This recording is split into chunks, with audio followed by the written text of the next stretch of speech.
Hyderabad Kukatpally court సముదాయం వద్ద న్యాయవాదులు విధులను బహిష్కరించారు. బోరబండలో అద్దెకుంటున్న న్యాయవాది సంతోష్ పట్ల ఎస్ఐ జమాల్ ప్రవర్తించిన తీరుకు నిరసనగా న్యాయవాదులు బాయ్కట్ చేశారు. న్యాయవాది సంతోష్ వాష్రూంలో ఉన్న సమయంలో పోలీసులు అక్రమంగా ఇంట్లోకి ప్రవేశించారు. అదే సమయంలో తనతో దుర్భాషలాడుతున్నారని భర్త సంతోష్ను పిలిచింది. భార్య పిలుపు విన్న సంతోష్ అర్ధనగ్నంగా బయటకొచ్చాడు. అలా వచ్చిన లాయర్ సంతోష్ను పోలీసులు కొట్టుకుంటూ పోలీస్ స్టేషన్కు తరలించారు. వేరే వ్యక్తిని అదుపులోకి తీసుకోబోయి అదే ఇంట్లో అద్దెకుంటున్న న్యాయవాదిని తీసుకెళ్లడం ఇప్పుడు వివాదాస్పదమైంది. సంతోష్పై దాడి చేసిన బోరబండ ఎస్ఐ జమాల్ను వెంటనే సస్పెండ్ చేసి బాధితులు సంతోష్కు న్యాయం చేయాలని డిమాండ్ చేశారు.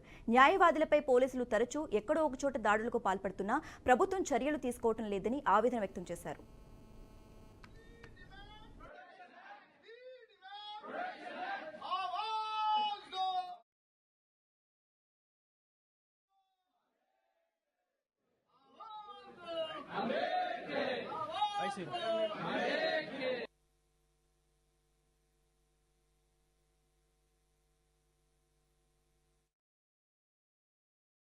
ఉంటది అంతా ఓకే, కానీ జూనియర్ మీద జరుగుతున్న దాడిని మనం తీవ్రంగా ఖండించాలి. ప్రతి జూనియర్ అడ్వకేట్ కూడా పోరాటం చేయాలి. ప్రతి జూనియర్ అడ్వకేట్ మన సీనియర్లని